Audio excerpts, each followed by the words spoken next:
And Mum, there was a beekeeping display there, and guess what? Mum says, oh, there's still 3 hives left up a store on a farm somewhere. And the 2 boys were very interested in getting them, see? That's where we started from. We got 3 of these hives, and car and trailer, we got about 30 hives for 2 years, so we just started out like that. And then the boys turned about 15, 16, and they found something else, other hobbies on weekends. It was called girls. I got left with the bees. So that's it. So we sold we had a lighting business, sold out, and I progressed into beekeeping. And now we're running nearly 1,000 hives. Beekeeping's quite a good job. There's good money in it. The only thing is, it is hard work. And there's a lot of away from home work as well. That's not all bad. But I think that's the only reason our prices are up, because our honey's been exported. But you guys are getting... No, we're getting a higher price for our honey because of that. Maybe I might, rather than taking more questions, I might hand straight over to Eric. And EricSmith and Sandra down the back. Eric is a commercial beekeeper from Melton, and Eric also does the what they call Beginner's Corner. We call it What's Happening in My Hive. They call it Beginner's Corner at the VAA meetings in Baldwin once a month. So if you've got more questions, you can hit Eric with them after he's had his presentation. But he's going to talk to you about his beekeeping story and the commercial, what it's like being a commercial beekeeper, how he's got where he is and all that good stuff. And you can hit him with your questions at the end. So here he is, EricSmith.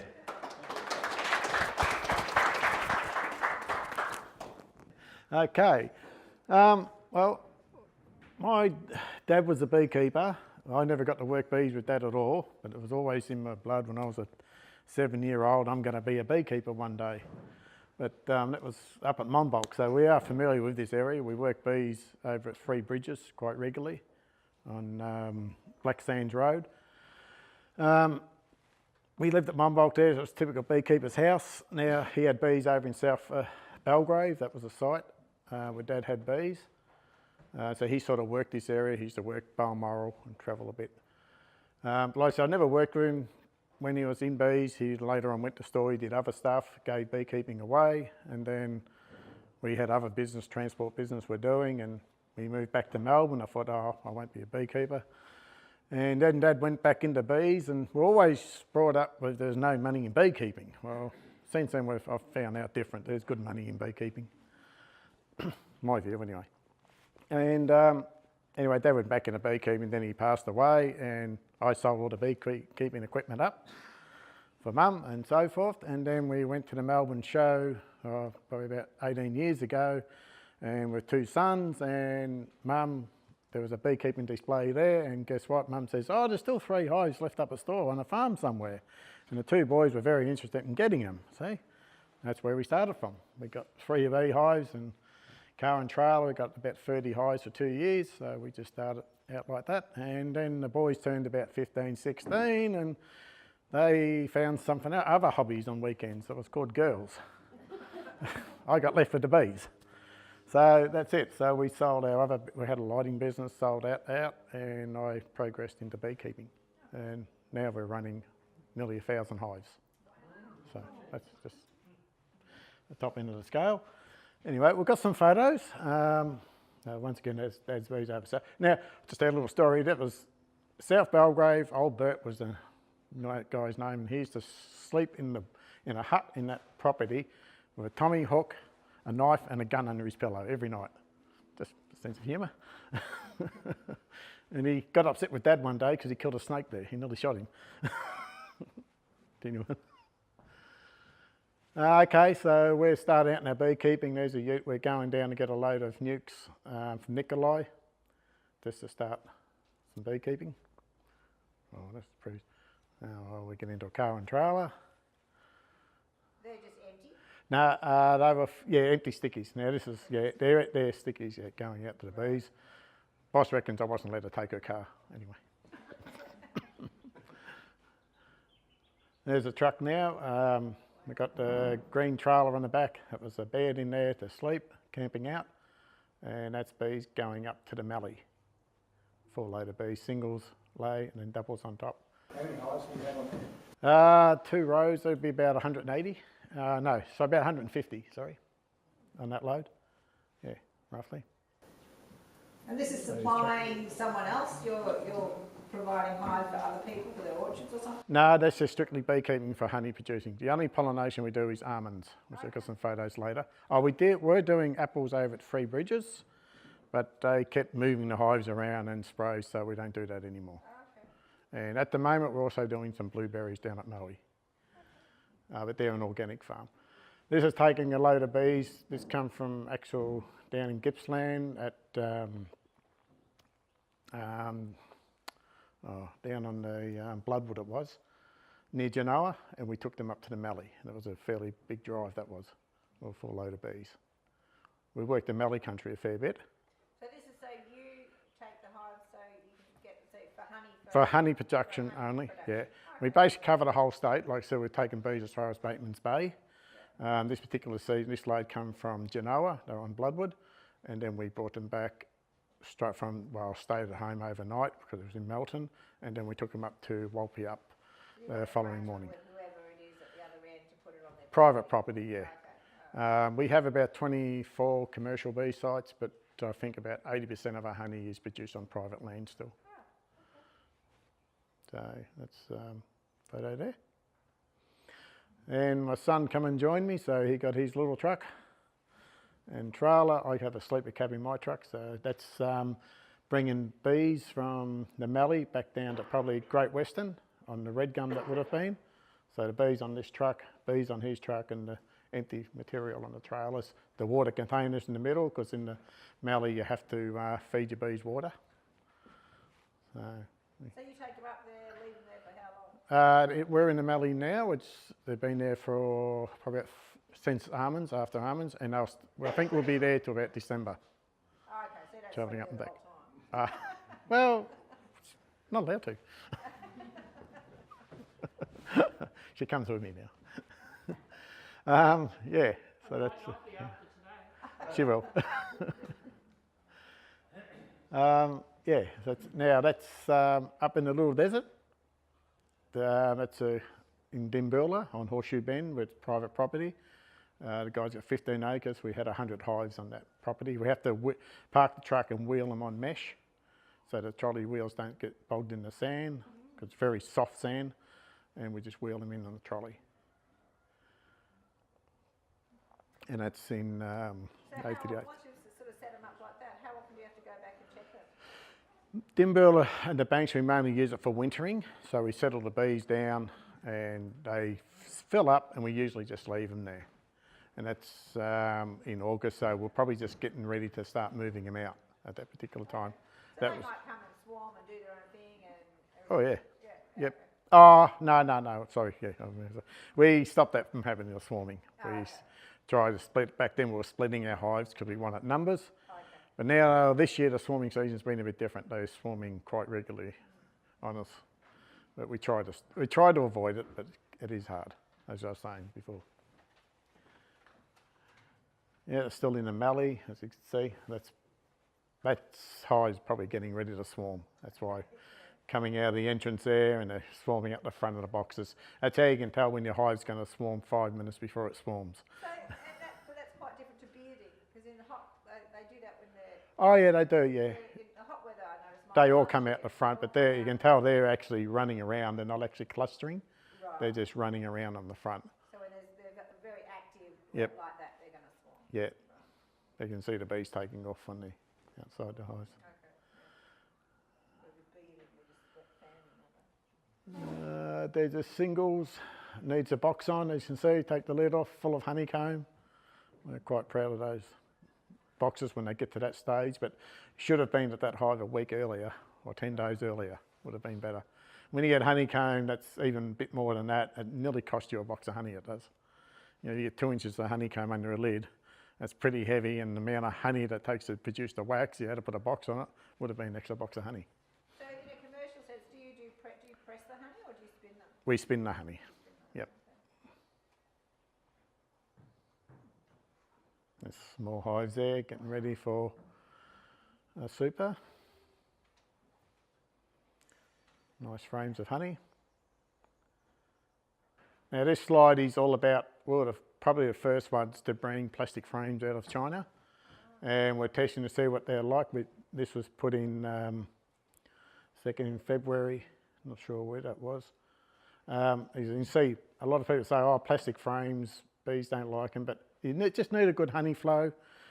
Coat of wax on them, as you can see the brood pattern, there's no problems with them there. They really like they accept them. Come out, just the frames have come out. Just the plastic frames, and we paint wax on the frames, and then the bees draw the wax foundation on top of that. A better system is the wooden frame with the plastic foundation that we put in. The top and bottom bar is grooved, so you just slide the sheet in. We find that's better than the plastic frames. Because the plastic outer ring is a lot colder in the winter time, and the timber frames are warmer. So that'll make it harder wearing for spinning? No, the spinning doesn't make any difference. The honey comes out the same. So you just find the wooden frame, plastic insert, the frames are warmer in the hive. That's all. The warmer? Warmer, yeah. And now we're getting, a few years ago, I'm not sure what date that was, but we're getting queens from Western Australia. They were mated off Rocknest Island, and we found that was a big mistake. Over there, they don't claim they don't have European foul brood, and it's a political thing. I wouldn't say they don't have it, but it's very controlled, very limited if they do have it. And those queens are not, I suppose, not used to the conditions over here. And most of them broke down within 12 months of European foul brood. Because bees, they build up a resistance to disease. Even American foul brood, they can build up a resistance to it. Doesn't mean they're not going to get it, but when the resistance breaks down, the disease breaks out. And that's what we found with those queens, so we don't do that anymore. That's watering bees up in the Mallee. This is actually in the Kamaruka country, just north of Bendigo. Pelican on water, just connect them up to some wheelie bins or some drums. As you can see, bees much prefer to get water out of the ground where there's leaks and drips.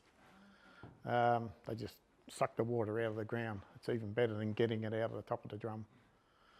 But you know, that way you can leave 1,400 litres behind. You know your bees are right for a month. And if you've got 2 pelicans, you just have one full on the truck, an empty one dropped on the ground, just siphon the water in. So you don't need pumps or nothing, and just connect up with garden hoses. So can you describe how those wheelie bins are working? You've got hoses to them, have you? yeah, got hoses connected from the pelican here, goes into this bin, and that one goes around the back to that bin. It's just Gravity gravity fed. fed, yeah, because the bins are the same height as the pelican.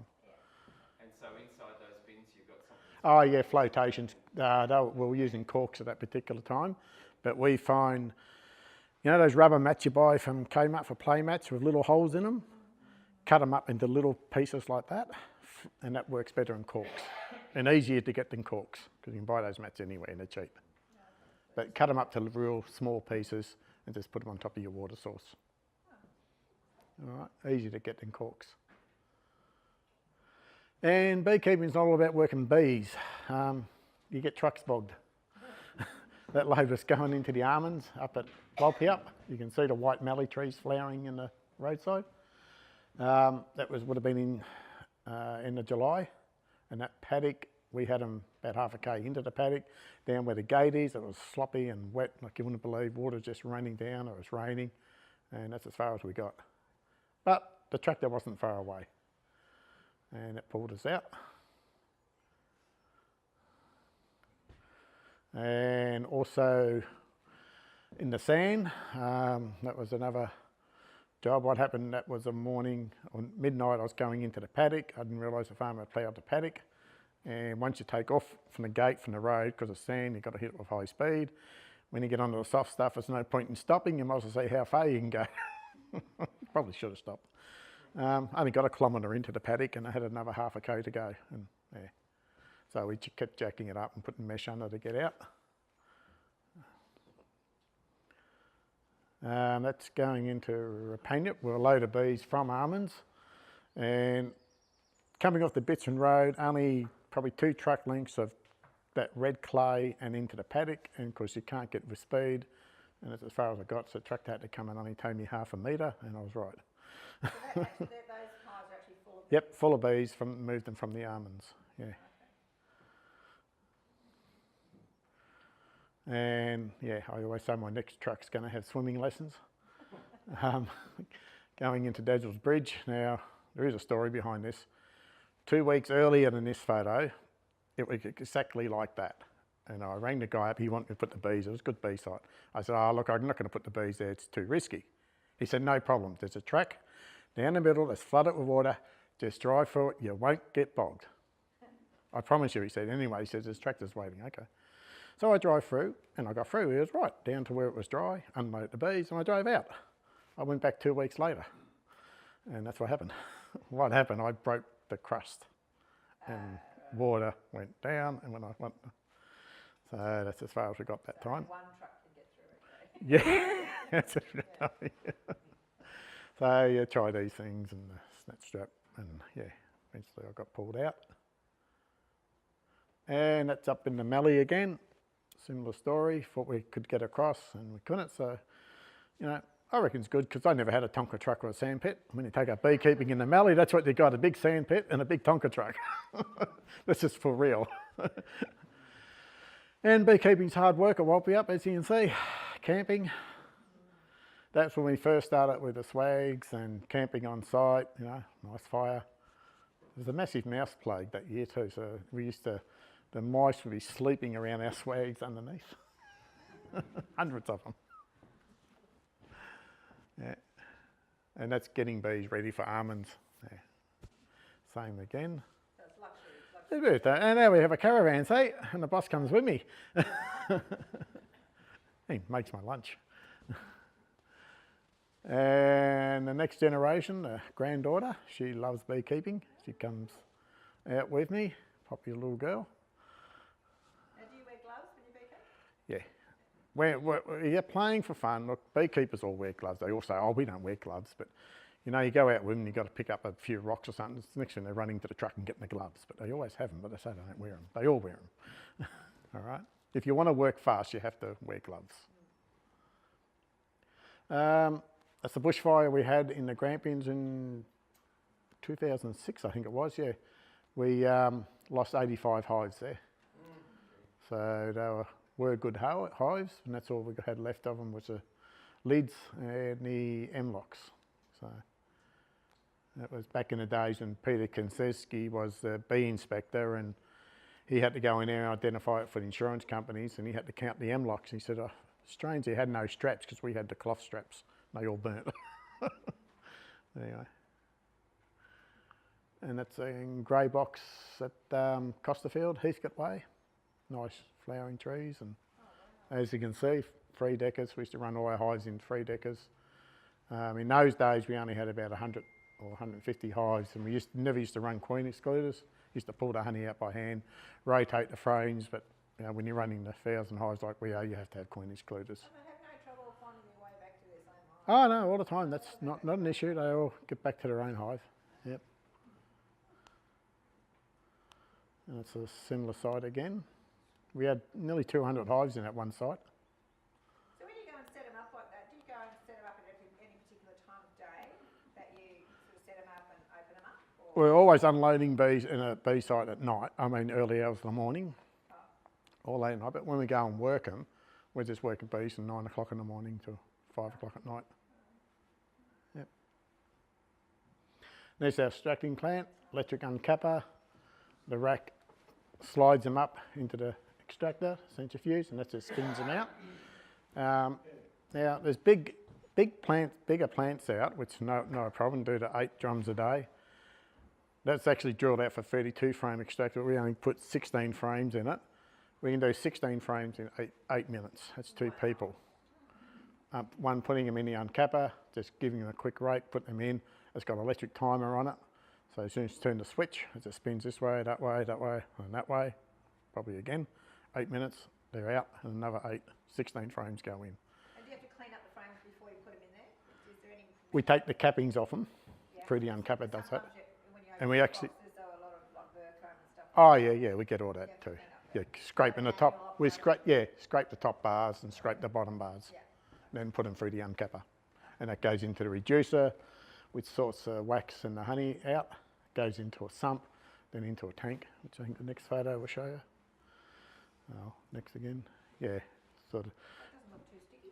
and pumped up through a hose into a tank, and that tank just fills up the 44-gallon drums or Pelicon, whatever we use at the time. We do,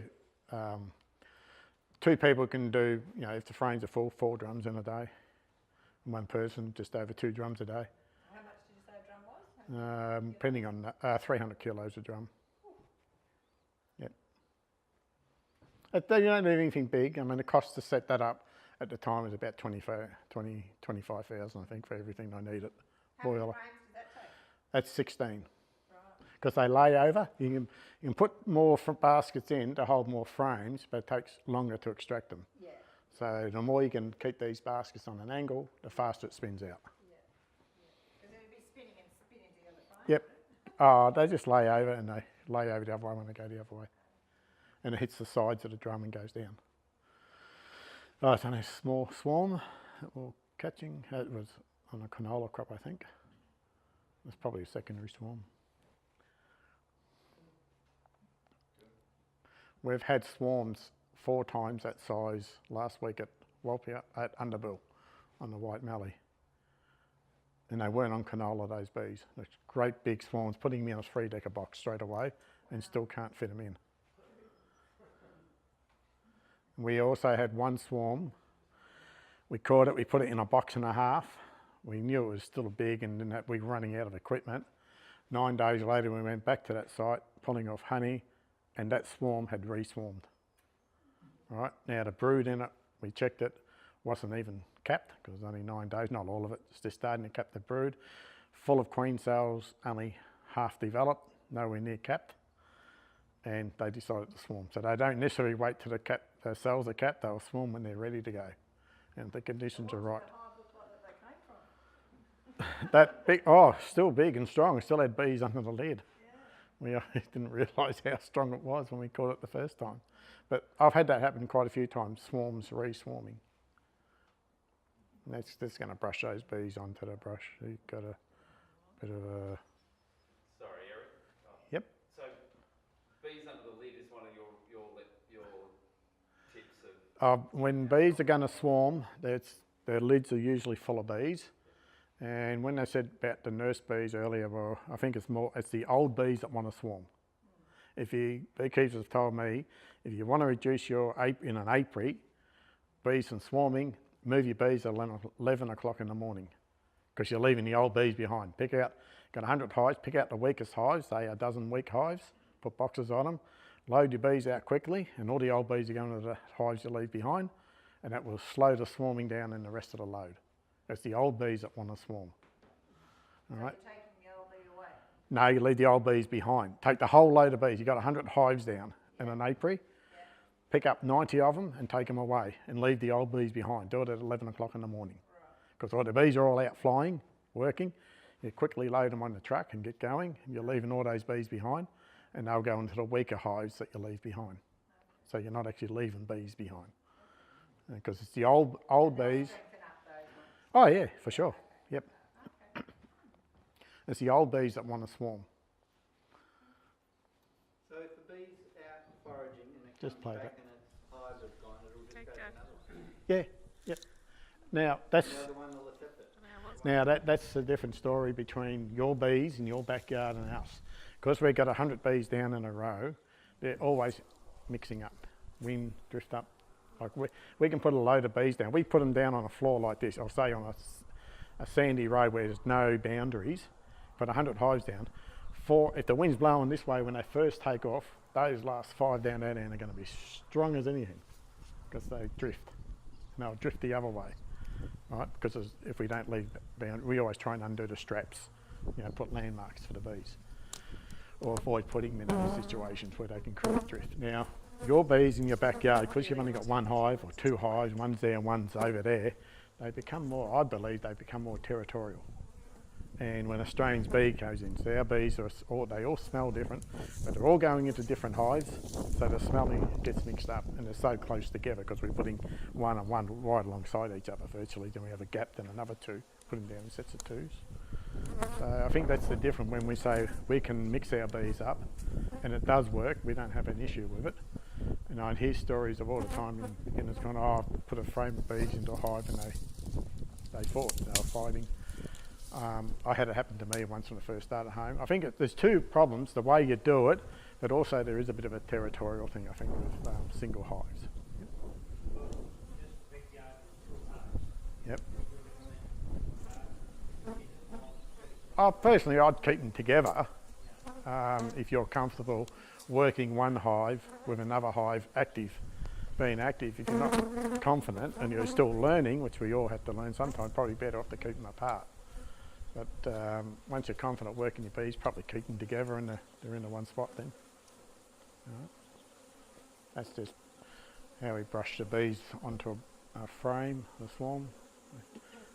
Just get a frame full, put it back in the box.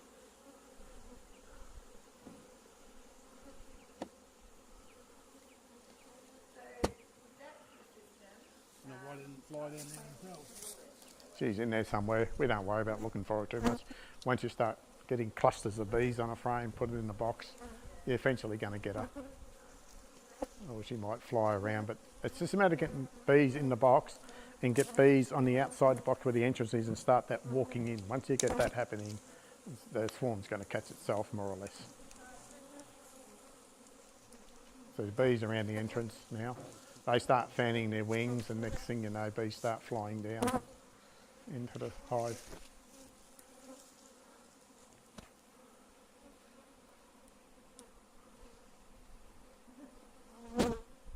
That's why you need to wear gloves when you're doing that, so you can just keep doing it. And In your lifetime collecting bees, how many stings would you have had? I think down to count up to 90 in one night. We are moving a load of bees up at on Blue Mallee. What happened? What bees don't like, they hate being shaken on the truck. You can drive them as much as you like. We went around the paddock. I think the paddock must have been ploughed at one time. It was very rough and really shook the load, and it was a hot night. And bees just kept. I had my son with me, and I think we unloaded the bees in about 15 minutes. Every time the cradle went up, I went down. I kept getting stung under the arms. You can count about 90 little red dots. That was through the suit, so you're not getting the full amount. But But in your life, in your career of collecting bees, look, we can work bees all day like now, and you won't get a sting. Yeah. Okay, and then you'll work bees during the winter, getting them ready for almonds and that, and you might get 3 or 4 stings per hive. And you're looking at 50, 60 hives in a day. Well, it does add up, but it's not always as bad as that. You're only getting the little pricks for your suit, Yeah. whatever you're wearing, so you're not getting You the don't full. obviously react or No. anything, have any bad No. And just brush them away and they'll go into the hive. So you just leave your box there? Until Yeah, just leave that box there because we had a load of bees there. How long would you leave it there for? Well, until we take the whole load of bees away. So there was an apiary of bees on the track further round. So we just leave that box there and they just stay there. Wait till night time?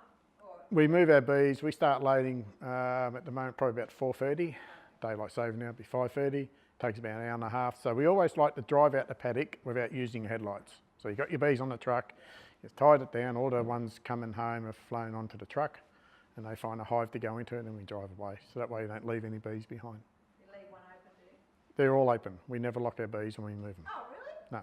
When you're transporting them? No, that puts them under too much pressure. Oh, really? Yeah, and stresses the bees out. open? They're all open on the truck, yep. They don't come out. You just give them a puff of smoke.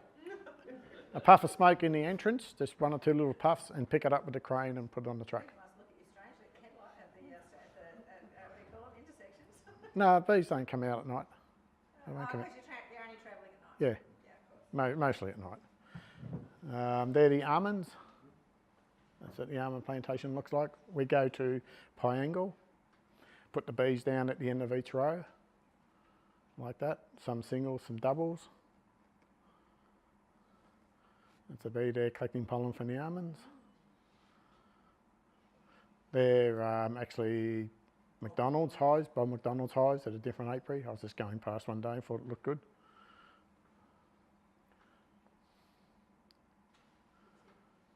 That's it, isn't it? Right, any questions? You got any bees on canola? Yeah, We did have, the canola's finished now, where we are up in the Mallee. We quite often work bees, canola around store Rapaniat Way, where it goes later, but this year we're in the Mallee, it only lasts, because we go to the almonds, the canola only lasts about 2 weeks after almonds. So, yep. So the canola honey does that crystallise fairly quickly? It does, it crystallises within 3 weeks of bees putting it into the hive. So you sort of got to work it fairly quickly, depending on how dense the nectar is. It's got a high moisture content, very thin honey.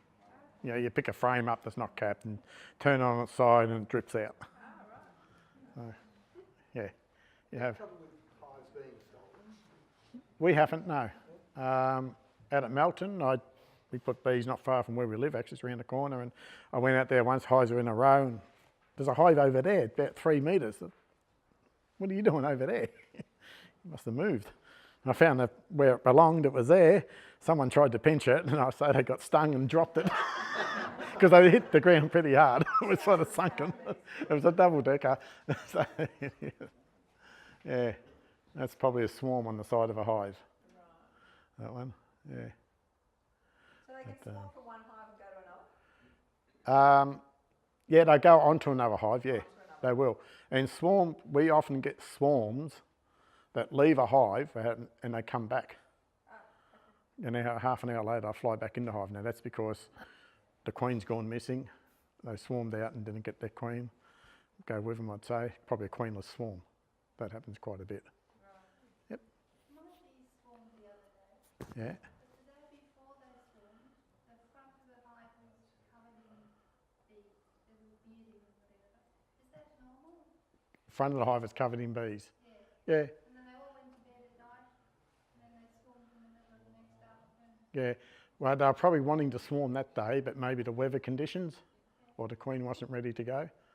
Something like that. Yeah.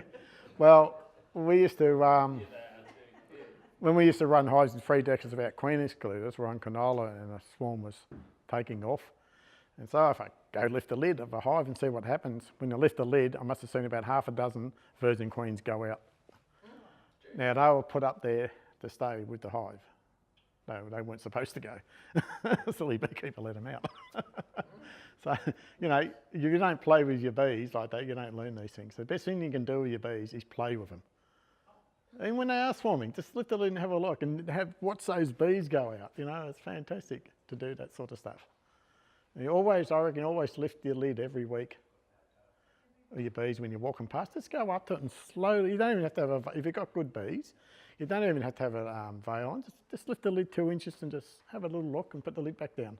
It's the best thing you can do, and it builds your confidence up to working bees, hands on, all right? Providing formula.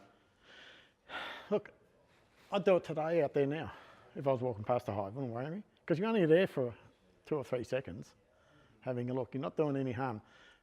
You can look at your bees at around 14, 15 degrees if there's no wind, no chill factor, okay? If there's no wind like today, you're not doing them any harm. If you're doing it before 2 o'clock, between 11 a.m. and 2 p.m, you can look at bees virtually under any temperature because you're only quickly lifting the lid, having a look, seeing if it's all okay, and put the lid back down.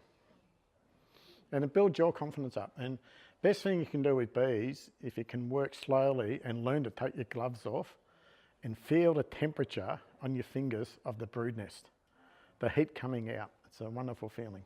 It really is, until the fingers get stung. But it is, it's a beautiful feeling. It really is when you can do that with your bees. Yeah, there's another bee site. Can't say I can remember where that is. I think it's at Kamaruka, I think. After all these years, you collect photos and you sort of forget where you get them from. But I still got that bee site. Yeah, it's another bee From site. an industry point of view, with all this talk about them wanting to double the almond crop size, but there's not enough bees to pollinate the existing ones and all that, where do you see the outcome? Will more people get into bees if there's not really the bees enough will money input, or? Well, the bees will come, the beekeepers like us, that's why we're splitting hive. What they'll have to do is stop. So that's like just 2 weeks of the year, so what do you do for the Goes rest for of the 4 weeks, yeah. 4 weeks. That's it, you've got to feed your bees. I think what we're going to be doing in forgetting about, we get honey right up to March, April, even May, right? Now we're going to have to stop getting honey at the end of February or March, then just concentrate on splitting hives in the autumn and then join them back together in the springtime. So we can double it. If we've got 1,000 hives, there's no reason we can't get 1,600 or 1,800 for almonds in August. If we wanted to, but we'll have to reduce our honey crop. But the trouble is, a box of honey is the same value as the almond pollination. So when you're in March, you're going to say, I can get a box of honey in 3 weeks, and I'm getting a box of honey in April. So I keep working the bees and get the honey, or do I stop working them for the pollination? They really need to upgrade the price of the almonds. They're not paying enough for us to stop getting honey. Yeah. But there's a lot of beekeepers out there who are not honey producers. They're just pollinators. And they're more interested in pollinating because it's easier work. If they've got guys working for them, it's easier to teach people how to work bees for pollination than getting honey, I think. So So they wouldn't harvest at all? there's some beekeepers who really don't extract honey. They run 4,000 or 5,000 hives and they may only get a couple of hundred drums of honey, which is nothing. The main purpose of the bees is for pollination. And there's nothing wrong with that, they're pollinators. And that's profitable enough to do that, obviously. Oh yeah, if you're pollinating 4 or 5 crops, which they do almonds, then they go to cherries, tashi fruit, apples, plums and melons. They can do 5 or 6 pollination crops a year and they're getting $100 a hive. So it's each time. Do they still have to go out and manage their? They've still got to go out and manage it and they've got to really concentrate on breeding the bees, Oh, okay. looking after Not the... taking the honey, but They're not taking honey. and Yeah, active queen cells. and all that's that. right. Okay. Yep. They give the farmers a good, hive that will pollinate good. So that's basically what it is. But look, I reckon beekeeping's quite a good job. There's good money in it. The only thing is, it is hard work, and there's a lot of away from home work as well. That's probably the things against it.